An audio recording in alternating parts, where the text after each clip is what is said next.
श्री गणगणपति नमः। श्री गणेश की वंदना कर दिन के स्वामी शनिदेव, पवन पुत्र हनुमान तथा उनके स्वामी श्री राम भक्त की आराधना कर, इष्ट देव का ध्यान कर, गुरुजनों को नमन कर अभिनंदन करते हैं आपका वरुण स्टोर द्वारा प्रस्तुत आज के दैनिक पंचांग में। यह नित्य प्रस्तुत हुआ करता है और इसका भाग लघु रूप के रूप लघु पंचांग के रूप में इसका लघु रूप हम अलग से प्रस्तुत करते रहे जो आपके सुझाव के अनुरूप है। इसमें डेटा जो भी प्रयुक्त हुए हैं दैनिक पंचांग से लिए गए हैं, छवि, ध्वनि तथा महान व्यक्ति का किसी भी व्यक्ति का जन्म तिथि आदि गूगल से लिए गए और यह प्रस्तुति आप तक यूट्यूब के सौजन्य से, यूट्यूब के माध्यम से हम आप तक पहुंचा पाने में समर्थ। हमारे इस प्रस्तुति को आप पहली बार यदि देख रहे हैं तो आपसे अनुरोध है चैनल को सब्सक्राइब जरूर करें तथा नोटिफिकेशन बटन को दबा दें ताकि हमारे हर प्रस्तुति की सूचना आप तक पहुंच सके और आप इससे लाभान्वित हो सके। पंचांग के 5 अंक हुआ करते हैं और इस दैनिक पंचांग के भी 5 अंक यानी 5 भागों में यह वक्त आपके पास प्रस्तुति है। पहला भाग पंचांग मुहूर्त और ग्रहों के गोचर से संबंधित है, ग्रहों के भ्रमण से संबंधित है और इसी पहले भाग का लघु रूप जिसमें पंचांग और मुहूर्त को लेकर हम अलग से प्रस्तुत करते रहे हैं, इसे लघु पंचांग के रूप में जानते हैं। दूसरा भाग इसका नक्षत्र चंद्रमा का जो भ्रमण है, गोचर है विभिन्न नक्षत्रों में और स्थायी रूप से चंद्रमा जिस नक्षत्र में जन्म कुंडली में बैठे हैं किसी जातक, उस दोनों को का ताल मिलकर आज का दिन किसी भी जातक के लिए कैसा रहेगा उनके नक्षत्र के अनुसार यहां हम जानते हैं। इसे ताराबलम कहा जाता है और ताराबलम के अनुसार आज के बारे में जाना जाता है और यह मूलतः 9 तारा चक्र पद्धति पर आधारित है जो कि जातक के पूरे जीवन काल के बारे में बताता है कि कौन से दशा महादशा का फल अच्छा होगा, जन्म कुंडली के ग्रह कैसे हो फल देंगे और विभिन्न नक्षत्रों में जन्मे या विभिन्न व्यक्तियों से जो व्यक्ति जातक संपर्क में आता है, जिससे के साथ वह काम करने का प्रयास करता है, जिसके साथ जीवन बिताने का काम करता है, वे आपके उसके लिए कितने लाभदायक होंगे और वह कितना उनके लिए लाभदायक होगा यह भी हम जानते हैं 9 तारा चक्र पर। तो विस्तृत चर्चा हम प्रस्तुति में करेंगे। तीसरा भाग नक्षत्र से निकलकर हम राशि में आते हैं, यानी चंद्रमा जन्म राशि से जो कुंडली में जन्म कुंडली में जन्म राशि जिस राशि में है और आज जिस राशि में भ्रमण कर रहे हैं उसके अनुसार आज कैसा दिन रहने की संभावना, इसे चंद्र बलम कहते हैं। चौथा भाग महत्वपूर्ण, आज का चौघड़िया कैसा है। चौघड़िया एक प्रकार का मुहूर्त है जो शुभ और अशुभ कार्य को करने का अवधि बताता है। यह दैनिक कार्य से लेकर विशेष कार्य, पहले बार किए जाने वाले कार्य आदि से संबंध रखता है और उसके बारे में बताता है। विस्तृत चर्चा प्रस्तुति में करेंगे। और 5वां और अंतिम भाग अंकों की दुनिया से में हम आते हैं, अंकों के अंक में हम रहते हैं, अंक को हम पीछा करते, अंक हमारा पीछा करते हैं, अंकों के साथ खेल जीवन काल से लेकर उसके बाद भी चलता रहे। तो अंक ज्योतिष के अनुसार कैसा आज का दिन रहने की संभावना है। अंक ज्योतिष बहुत ही महत्वपूर्ण हुआ करता है और यह आसानी से सीखा जा सकता है, इसका उपयोग किया जा सकता है और जो भी असंतुलित अंक हैं उन्हें संतुलित करने का प्रयास किया जा सकता है घर पर बैठे। इसलिए अंक ज्योतिष पर थोड़ी सी जानकारी भी, और आज कैसा दिन रहेगा यह। तो इन्हीं शब्दों के साथ हर 5 अंक महत्वपूर्ण है। कहीं जाइएगा मत, हमारे साथ बने रहिए और आप लाभान्वित। हाँ, कुछ नोट करने के लिए यदि है तो कागज कलम भी खोल कर। चलिए आपको पहले भाग में ले चलते। इसके पहले भाग में ले चले, पंचांग के जीवन की भूमिका पर विचार करते हैं। हम जानते हैं कि पंचांग शुभ और अशुभ मुहूर्त से जाना जाता है, किंतु इसकी सीमाएं वही नहीं है। ये केवल शुभ मुहूर्त जानने का माध्यम नहीं है, व्यक्ति की निर्णय क्षमता को सुदृढ़ करता है, यह आत्मबल बढ़ाता है। पंचांग प्रकृति और ब्रह्मांड की ऊर्जा के साथ संतुलन स्थापित करने में सहायक होता है, जिससे जीवन में शांति, समृद्धि और सकारात्मकता का संचार होता है। अतः पंचांग का अनुसरण करके हम अपने जीवन को अधिक सफल और समृद्ध बना सकते हैं। तो चलिए आइए, पंचांग के जीवन में आप भूमिका को देखते हुए हम सब पंचांग को का अनुसरण करके अपने जीवन में शांति, समृद्धि और सकारात्मकता का संचार सुनिश्चित करते हुए अपने जीवन को अधिक सफल और समृद्ध बनाएं। साथ ही साथ साझा करें प्रस्तुति को अपने मित्रों, परिजनों तथा शुभेच्छुओं के संग, ताकि वे भी पंचांग का अनुसरण करके अपने जीवन में को अधिक सफल और समृद्ध बना सकें। जीवन में शांति, समृद्धि और सकारात्मकता का संचार सुनिश्चित करते हुए अपने जीवन को अधिक सफल और समृद्ध बना सकें। और उनके इस प्रयास में हम सब एक माध्यम बनकर पुण्य के बने। तो चलिए करते हैं पंचांग। पहले भाग में आपका स्वागत है। आज का दिनांक 13 सितंबर 2025, माह आश्विन, पक्ष कृष्ण, शाका संवत 1947 विश्व वसु, विक्रम संवत 2082 कलयुग और कलिजुग का 5136। सूर्योदय 5:34 पर, सूर्यास्त 5:56। Sunrise at 5:34 AM, sunset at 5:56 PM। आज का दिशा शुल्क पूर्व है, फिर भी इस दिशा में यात्रा करने को बाध्यता हुई तो अरहर या उड़द की दाल का सेवन कर यात्रा कर। पंचांग के 5 वार शनिवार, तिथि आज 3 तिथियां हैं। प्रातः 7:23 तक खष्टी नंदा तिथि के अंतर्गत आता है, उसके बाद सप्तमी भद्रा तिथि के अंतर्गत आता है, और अष्टमी तिथि भी आज ही है।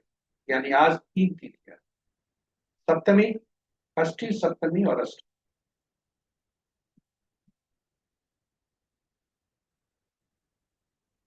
कल भोर में 5:04 तक सप्तमी है, यानी प्रातः 7:23 तक षष्ठी नंदा तिथि के अंतर्गत आने वाला। उसके बाद कल भोर में 5:04 तक सप्तमी, जो भद्रा तिथि के अंतर्गत आने वाला, और फिर अष्टमी जया तिथि के अंतर्गत। करण भी आज 3 से 4 है। प्रातः 7:23 तक वनिज, संध्या 6:11 तक दृष्टि भद्रा, और कल भोर में 5:04 तक भव, तत्पश्चात पाद। नक्षत्र दिन के 10:11 तक जो रोहित, उसके बाद रोहिणी, और योग दिन के 10:32 तक प्रसन्न, उसके बाद वज्र। तो ये रहे हमारे पंचांग के 5 महत्वपूर्ण मुहूर्त में जाने के पूर्व हम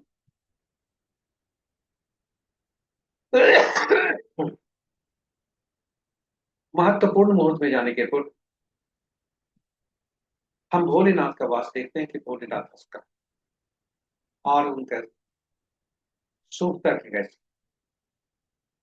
ओम नमः शिवाय। ओम नमः शिवाय।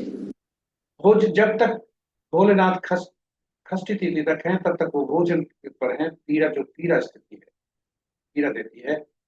उसके बाद कृष्ण सप्तमी होता है तो शमशान पर जाते हैं, जो मृत्यु तुल्य होता है। ओम नमः शिवाय। ओम नमः शिवाय। आज के महत्वपूर्ण मुहूर्त, अभिजीत मुहूर्त दिन के 11:20 से 12:10 तक, अमृत काल प्रातः 7:58 से 9:27 तक, त्रिपुष्कर योग प्रातः 7:23 से 10:11 तक, सर्वार्थ सिद्धि योग दिन के 10:11 से 5:35 तक, रवि योग पर हम थोड़ी देर में इस पर प्रस्तुति देंगे। विजय मुहूर्त 1:49 से 2:38 तक, गोधूली बेला संध्या 5:56 से 6:19 तक, और निशिता मुहूर्त देर रात्रि 11:22 से मध्य रात्रि 0:09 तक। रात्रि में किए जाने वाले पूजा पाठ, जब तक साधना, तंत्र, मंत्र आदि के लिए निशिता मुहूर्त से हुआ करते हैं। रवि योग प्रातः 5:34 से दिन के 10:11 तक, और पुनः अपराह्न 3:49 से कल सुबह तक। पुनः बता दें, रवि योग प्रातः 5:34 से 10:11 तक, और पुनः अपराह्न 3:49 से 5:34। तो ये रहे हमारे शुभ मुहूर्त। अशुभ मुहूर्त में सबसे प्रभावी अशुभ मुहूर्त राहु काल दिन के 8:40 से 10:12 तक, गुलिक काल प्रातः 5:34 से 7:07 तक, यमगंड अपराह्न 1:18 से 2:50 तक, वर्ज मुहूर्त देर रात्रि 1:11 से 2:41 तक, और भद्रा प्रातः 7:23 से 6:11 संध्या तक। आज का भद्रा का वास स्वर्ग में है, जो कि शुभ है। इस तरह से हमारे महत्वपूर्ण मुहूर्त शुभ और अशुभ यहाँ पर समाप्त होते हैं। ग्रहों के आकाशीय स्थिति की तरफ आपको ले चलते हैं। चंद्रमा वृषभ राशि में आ चुके हैं, जहां ये उच्च के हुआ करते, और आज देखें तो लगभग सभी ग्रह कमजोर अवस्था में है, केवल चंद्रमा ही शक्तिशाली है, और राहु और केतु।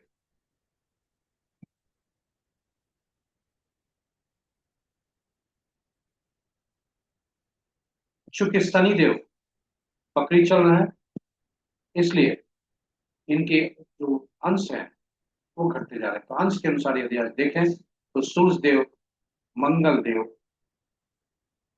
मंगल देव आज राशि परिवर्तन करेंगे 9:34 पर, इसलिए ये भी कम वृद्धावस्था में है। बुध देव भी राशि परिवर्तन करने वाले हैं। बृहस्पति देव 18 अक्टूबर को राशि परिवर्तन करेंगे। इनकी धीमी चाल है, इसलिए अभी से वो धीमे हैं। शुक्र देव भी राशि परिवर्तन करेंगे। इस प्रकार सभी ग्रह राशि परिवर्तन। इस प्रकार हम यदि देखें तो मित्र राशि में फिलहाल 3 ग्रह हैं, शत्रु राशि में 4 ग्रह हैं, सम राशि में 1 ग्रह है, और अपनी राशि में सूर्य देव 1 राशि। नक्षत्रों के राशि के अनुसार चंद्रमा वृषभ राशि में, जो कि शुक्र काल की राशि है, और शुक्र देव कर्क राशि में, जो कि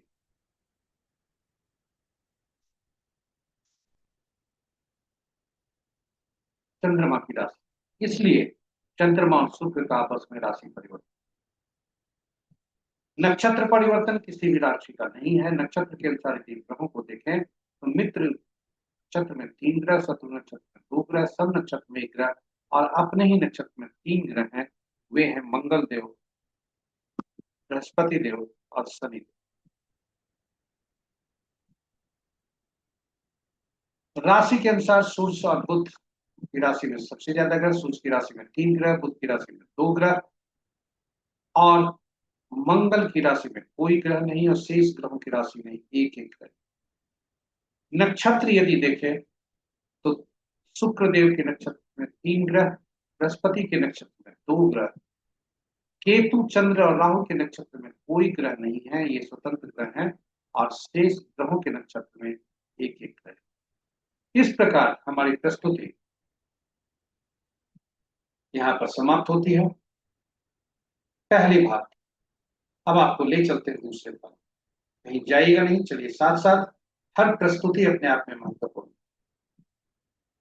चलिए आपके पास आपको ले आए अद्भुत पद्धति, नव तारा चक्र पद्धति पर के आधार पर तारा आज का चंद्रमा के गोचर का असर आज के दिन पर कैसा है।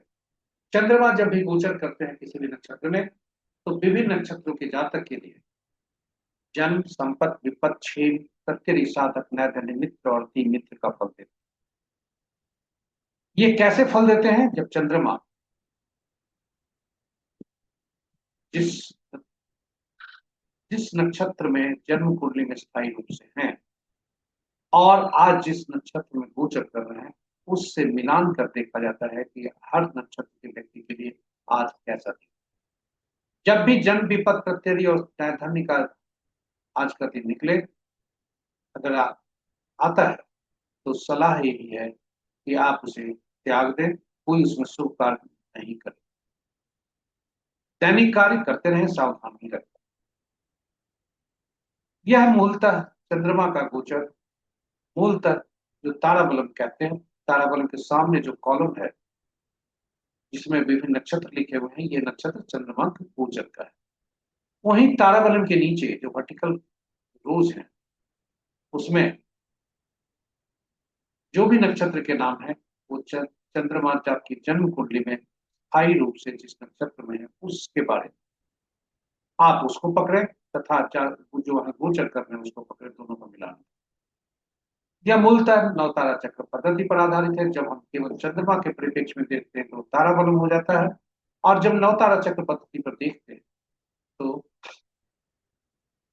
वह जातक के भविष्य के बारे में बताता है,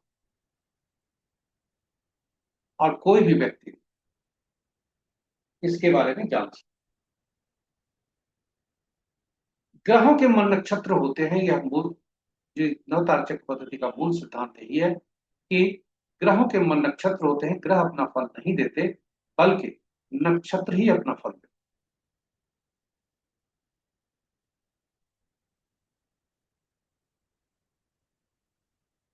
तो नवतारा चक्र पद्धति से हम क्या क्या जान सकते हैं? पहले ये बता रहे कि चूंकि ग्रहों के मन नक्षत्र होते हैं और नक्षत्र के अनुसार ही ग्रह फल देते हैं, तो कौन से नक्षत्र किस ग्रह के फल देंगे, इसके लिए सभी नक्षत्र 27 नक्षत्रों को 3 श्रेणियों में रखा गया। ग्रह 9, 27 नक्षत्र, 9 नक्षत्रों का 3 समूह बनाया गया, 3 श्रेणियां बनाई गई और 3 श्रेणियों में रखा। ग्रहों को 9 ग्रहों को महादशा के क्रम में रखा गया। पहला दशा केतु, दूसरा शुक्र, तीसरा सूर्य, चौथा चंद्रमा, मंगल, पांचवा छठा राहु, सातवां बृहस्पति, आठवां शनि, नौवां बुध। अब हर तीनों भाग में से, तीनों श्रेणी में से पहला नक्षत्र जो हुआ, यानी पहला 10वां 19वां नक्षत्र जो हुए, उनका स्वामित्व केतु देव। उसी प्रकार से दूसरा 11वां 20वां का स्वामित्व शुक्रदेव को गया, सूर्य देव को तीसरा 12वां 21वां गया, चंद्रदेव को चौथा 13वां और 22वां गया, और इसी क्रम में बढ़ते हुए आगे बुध 9वां 18वां 27वां नक्षत्र का स्वामित्व बुध देव को गया। अब फलित कैसे करते हैं, यह बहुत ही महत्वपूर्ण है, इसे ध्यान से देखेंगे, और जो भी आने वाली तस्वीर है कि आप सहेजेंगे, जो ऊपर टेबल है उसको सहेजेंगे, क्योंकि आपके लिए उपयोगी। ये रहे जो हमने नक्षत्रों को ग्रहों से जोड़ा, उसकी सूची बहुत ही महत्वपूर्ण है। अब हम देखते हैं किसी जातक का जन्म किस नक्षत्र में हुआ, और ये जन्म का नक्षत्र यदि आज माने तो राहु के किसी व्यक्ति का जन्म आद्रा, स्वाति या शतभिषा नक्षत्र में हुआ हो तो राहु के नक्षत्र में जन्म होता है, यानी राहु उसके पहले ग्रह होते हैं, और यहीं से गणना आरंभ होती है। नवतारा चक्र पद्धति की पहचान यहीं से शुरू होती है। पहला ग्रह जो होता है मिश्रित फल देता है,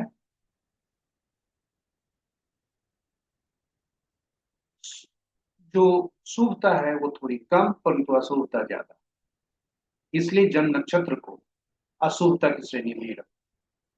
यहां से दूसरा, चौथा, छठा, आठवां और नौवां ग्रह जो बनते हैं वे शुभ फलदायी होते हैं। राहु के परिप्रेक्ष्य में देखें यदि, तो दूसरा ग्रह बृहस्पति बनते हैं, तीसरा शनिदेव, चौथा बुधदेव, पांचवा केतुदेव, छठा शुक्रदेव, सातवां शनि सूर्यदेव और आठवां चंद्रदेव, नौवां मंगलदेव। तो पहला ग्रह मिश्रित फल, दूसरा, चौथा, छठा, आठवां, नौवां ये शुभ फल। और तीसरा, पांचवां, सातवां ग्रह ये अशुभ फलदायी होगा। तो अगर हम राहु को नक्षत्र को जोड़ते हैं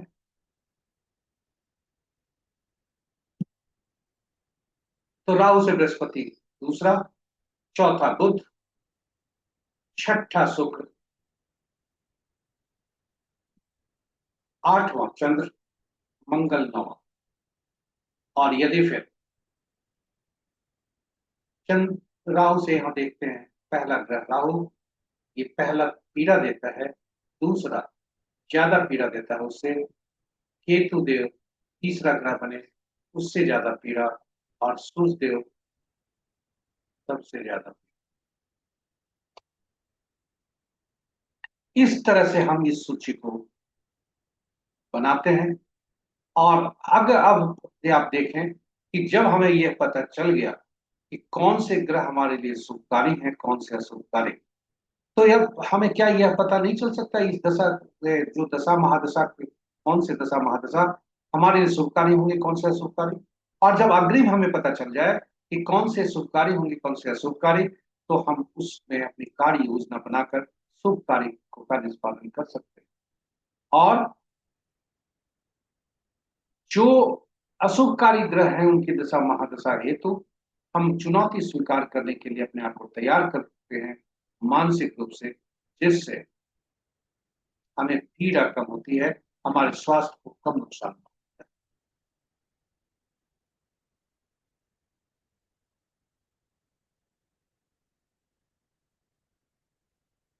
तो इस प्रकार हम ग्रहों के, जब हम जान गए कि दशा कौन से ग्रह हमारे लिए शुभकारी हैं, कौन से अशुभकारी, तो हम क्या यह नहीं जान सकते कि कौन से ग्रह हमारे जन्म कुंडली के लिए सुफलदायी हैं, कौन से अशुभ। और इसी तरह से कौन से नक्षत्र हमारे लिए शुभकारी होंगे, कौन से नक्षत्र अशुभकारी, यह हम यही से जानते हैं।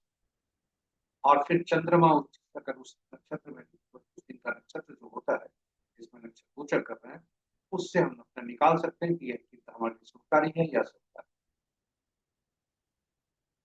साथ ही साथ जातक जिससे हम संपर्क में आते हैं, व्यापार करते हो, कार्यालय में काम करते हो, हमारे बॉस हो, रिश्ते नाते हो, यदि हमारा वह रिश्ता नाता या वह व्यक्ति राहु, शनि, बुध, केतु और सूर्य के नक्षत्र का जन्म व्यक्ति होगा, इसके लिए राहु के नक्षत्र में जन्मे जाते हैं, तो वह पीड़ादायक होगा।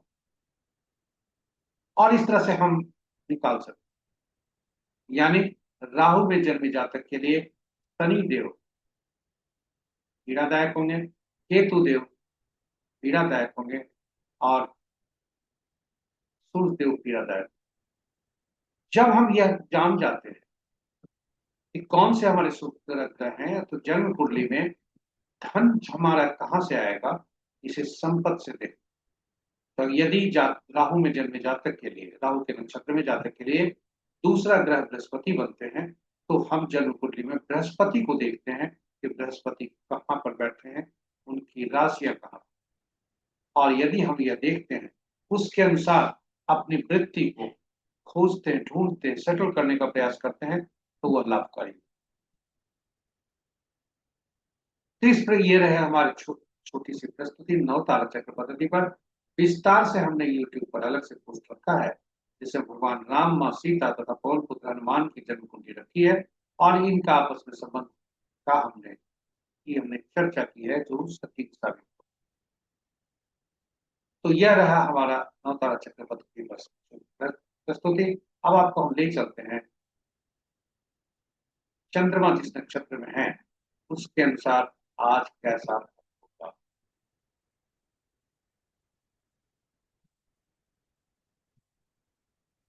तो चंद्रमा आज जो गोचर कर रहे हैं, वे गोचर कर रहे हैं कृतिका में, और 10:11 तक कृतिका में है, उसके बाद रोहिणी, रोहिणी में जाएगी। तो यदि जातक का जन्म भरनी, पूर्वा फाल्गुनी या पूर्वाषाढ़ नक्षत्र हुआ है, तो जो पहला भाग है उस जातक के लिए संपत्ति का होगा, वही दूसरा भाग विपत्ति का होगा, क्योंकि दूसरा और तीसरा ग्रह है। वहीं यदि हम पुनर्वसु, विशाखा या पूर्व फाल भाद्रपद नक्षत्र में जातक का जन्म हुआ है, तो पहला भाग साधक का है, दूसरा भाग नैथन्य का।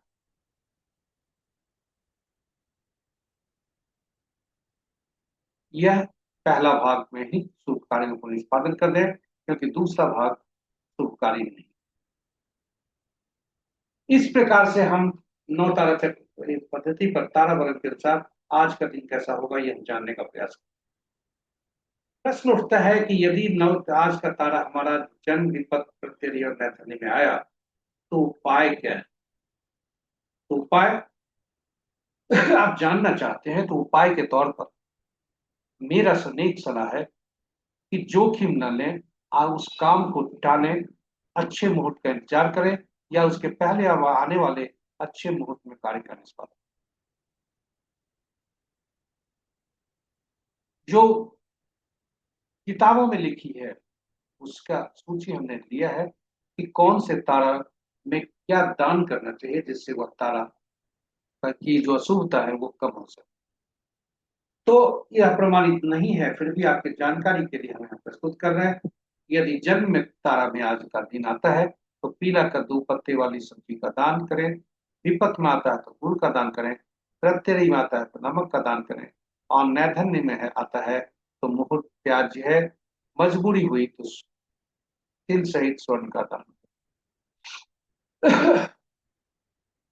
किंतु फिर पुनः बता दें कि जोखिम न लें। यह जो हमने उपाय बताया आपको, यह पुष्ट है, कंफर्म्ड है।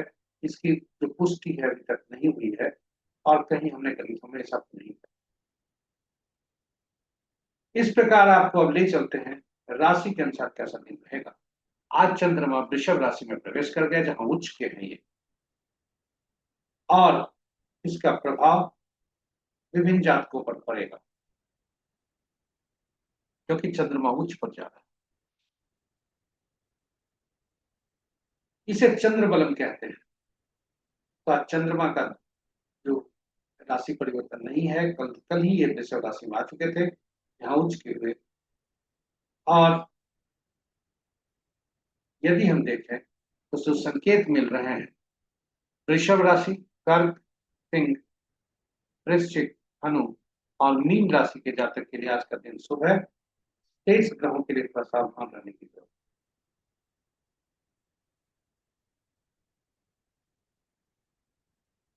तो वृषभ, कर्क, सिंह, वृश्चिक, धनु और मीन राशि के जातक के लिए आज शुभता के संकेत हैं।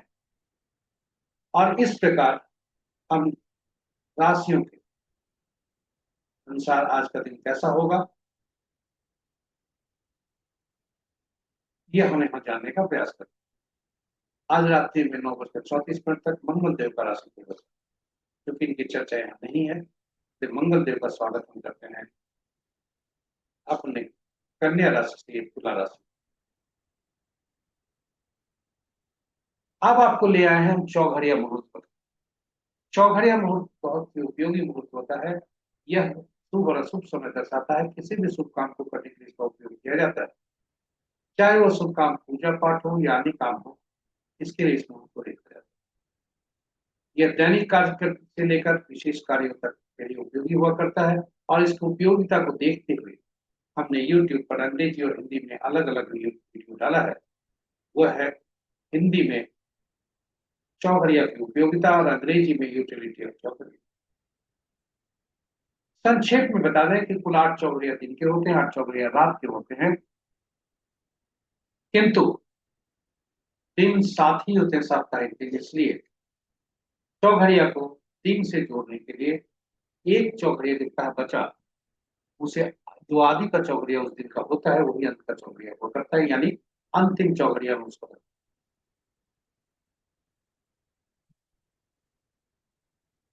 तो चौघड़िया का संबंध साप्ताहिक दिनों से हुआ, और हर साप्ताहिक दिन का संबंध ग्रहों से होता है।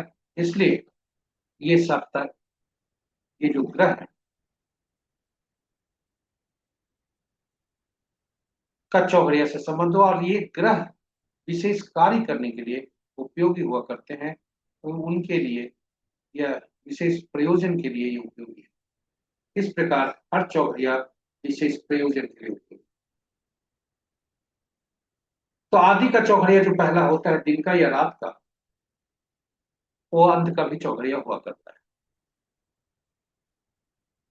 चौघड़िया को देखते समय यह जरूर देखना चाहिए, क्योंकि दिन का चौघड़िया जो में जो अशुभता होती है, वे अशुभ जो नाम होते हैं अशुभता के, वे होते हैं राहु काल, वार वेला और काल वेला, और रात्रि का काल धातु। इस प्रकार हम शुभ और अशुभ अवस्थित अवस्था को जानते हैं। जब भी यह शुभता से अधिव्याप्त हो कोई भी चौघड़िया, तो उसे हमें त्याग न देना चाहिए, क्योंकि उसका उपयोग नहीं करना चाहिए।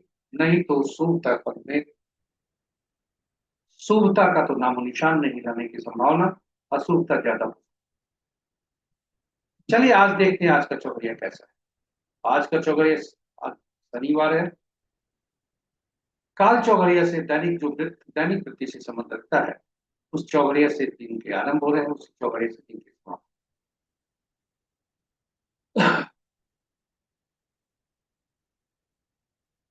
और इस प्रकार हर चौघड़िया की अपनी उपयोगिता। आज जो काल बेला से काल चौघड़िया ग्रसित है, रोग चौघड़िया राहु काल से ग्रसित है, लाभ चौघड़िया वार बेला से ग्रसित है, और अंत का चौघड़िया काल चौघड़िया काल ग्रसित। रात्रि का कहें लाभ चौघड़िया काल रात्रि से ग्रसित है, आरंभ का और अंत का दोनों। इस प्रकार इन चौघड़िया को हमको परित्याग करना चाहिए। कुल आज कहें तो 6 चौघड़िया, कुल 16 चौघड़िया में से 6 चौघड़िया अशुभता से निकला। अमृत चौघड़िया जो हुआ करता है सर्वोत्तम हुआ करता है, और वह सभी चौघड़िया के लिए उपयोग।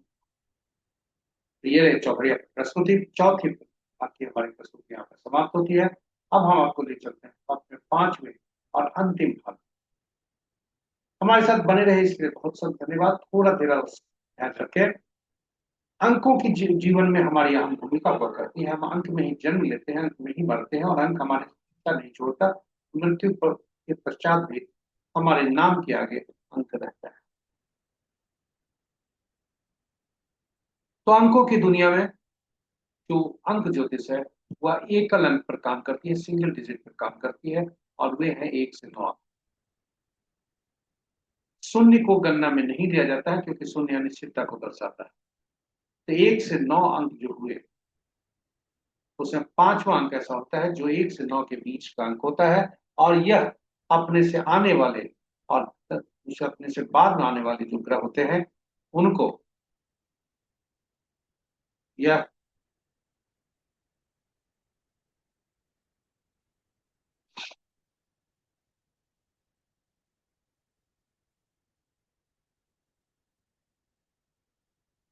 संतुलित करता है। चूंकि 5वां अंक मध्यम अंक, ग्रहों का जो अंकों का ग्रह शासकीय ग्रह होते हैं, रूलिंग प्लैनेट होते हैं। 1 के सूर्य, 2 को चंद्रमा, 3 के बृहस्पति, 4 के राहु, 5 के बुध, छठा के शुक्र, 7वां के केतु, 8वां के शनि, और 9वां के मंगल। और इन अंकों को विशेष नाम से जाना जाता है, विशेष नाम से पुकारा जाता है ये उपयोगिता के अनुसार। 1 का राजा या सरकार, 2 का रानी पार्टनर या डिप्लोमेट, 3 का गुरु या जानकारी देने वाला, शिक्षा देने वाला व्यक्ति, तीसरा चौथा राहु शरारती तत्व, और जिसे कुमार कहा जाता है कि कमजोर अवस्था में ये रखते हैं, इसलिए ये इनको डिप्लोमेट भी कहा जाता है, क्योंकि बच्चा सबसे ज्यादा डिप्लोमेट हुआ करता है यदि कुछ उसे हासिल करे। 5वां छठा शुक्र, जिनके शासक ग्रह हैं मंत्री ये होते हैं तथा सुख सुविधा प्रदान करने वाले व्यक्ति भी 6 से संबंध रखते हैं। सातवां धर्मगुरु, या जिसे इसे कहें कि जो व्यक्ति भविष्य में होने वाली घटनाओं का के बारे में अग्रिम जिसको जानकारी हो, वह केतु देव के अंतर्गत आता है। 7 का। आठवां अंक अधीनस्थ से होता है, नीचे तबके के लोगों से होता है, हमारे अधीन काम करने वाले लोगों से होता है, नौकर चाकर से होता है, और होता है न्यायाधीश। 8 अंक इन लोगों से संबंध रखते हैं। 9वां अंक मंगल से संबंध रखता है, सेनापति जिनका नाम है। पुलिस और चिकित्सक भी इसी श्रेणी में। इस प्रकार ग्रहों का संबंध विभिन्न विभिन्न अंकों का संबंध विभिन्न ग्रहों से, और ग्रहों का संबंध विभिन्न कार्यों से। तिथि, जन्म तिथि जो होती है वह एक स्थायी अंक होता है जो हमारे ईश्वर द्वारा गिफ्ट के रूप में हमें मिलता है। जन्म तिथि में तिथि, माह और वर्ष हुआ करते हैं। तिथि और माह 1 या 2 अंकों का हो सकता है।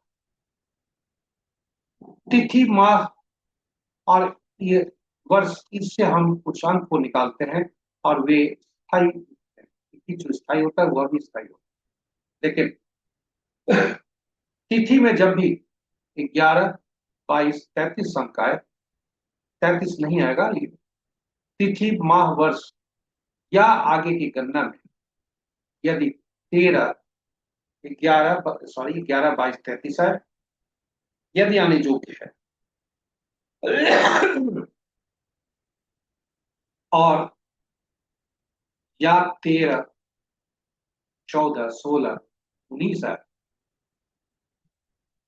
तो 11, 22, 33 आने पर यह मास्टर नंबर हुआ करता है जो पिछले जन्म के बारे में बताता है, वहां से क्या लेकर आए।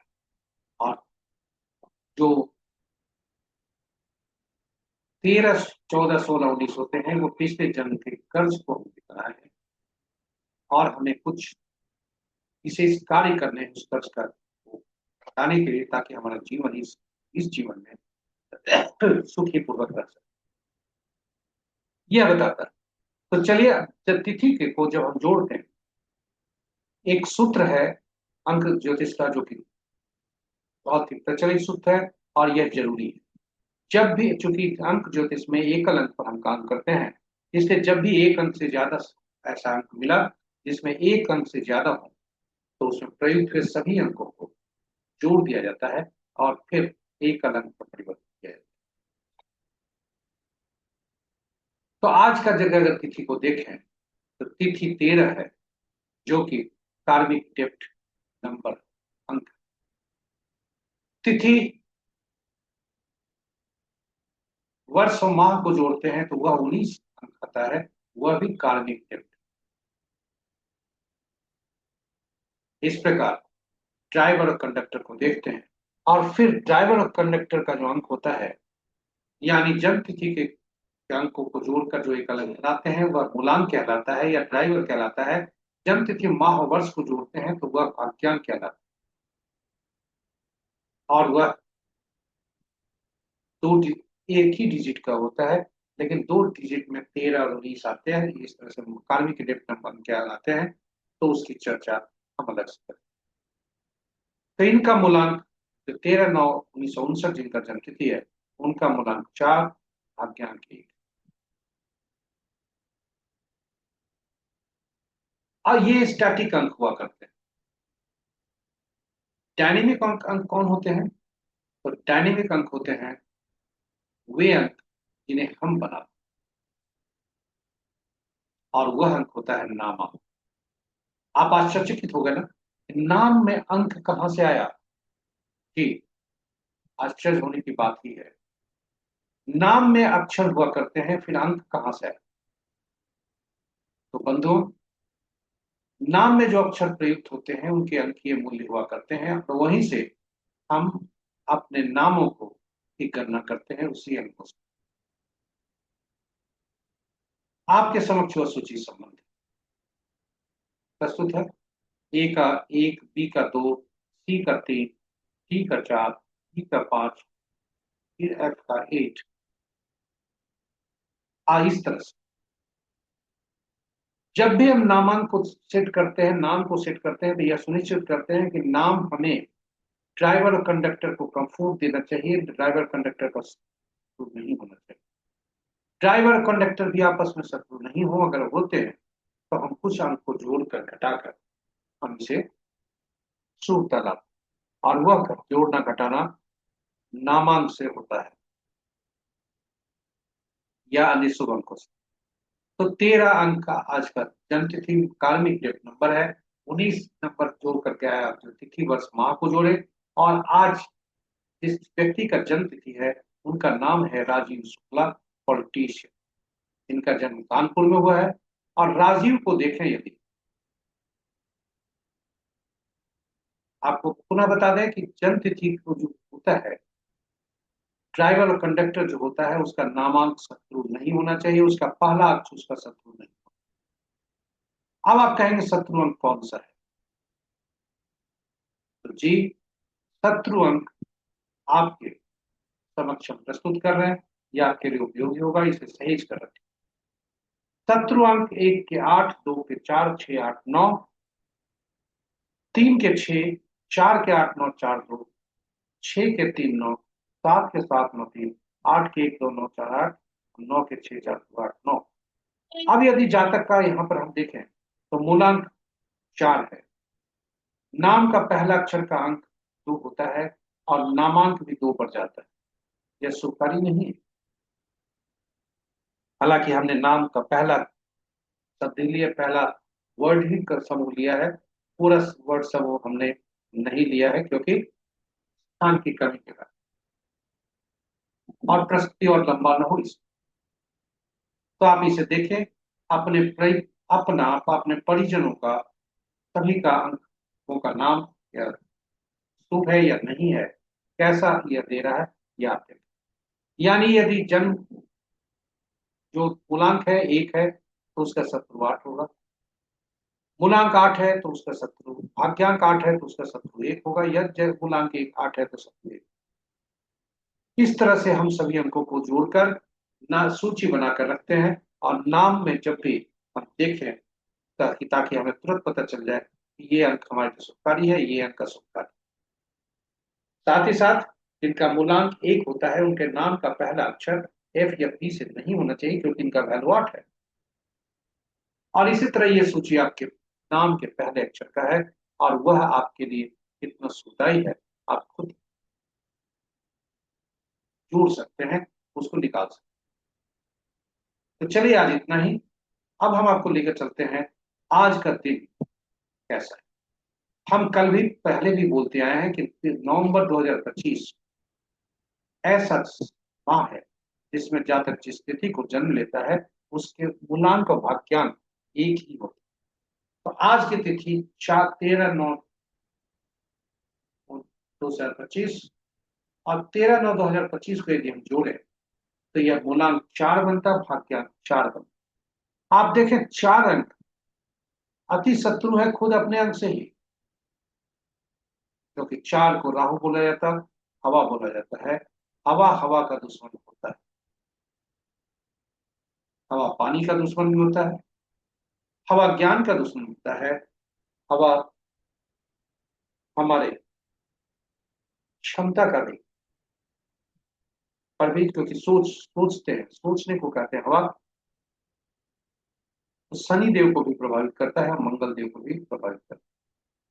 इस प्रकार जो आज का दिन है, एक अंक एक कुछ कुछ ही अंकों के जातक के लिए शुभता के संकेत हैं, शेष अंकों के लिए शुभता के संकेत नहीं है। उदाहरण स्वरूप, एक अंक वाले जातक के लिए दिन सामान्य रहने की संभावना है, 1, 10, 19, 28 जिनका जन्म हुआ है, और 2, 11, 20, 29 जिनका जन्म हुआ है, मूलांक 2 होते हैं, चंद्रदेव इनके स्वामी होते हैं, 1.5 अंक मिलने की संभावना है। 3, बृहस्पति देव अच्छा नहीं है। यानी अच्छे को यदि हम देखें तो मूलांक 1 वाले, मूलांक 5 वाले, मूलांक 6 वाले और मूलांक 7 वाले, ये जातक के लिए दिन अच्छे हैं। शेष जातकों के लिए दिन उतना अच्छा नहीं।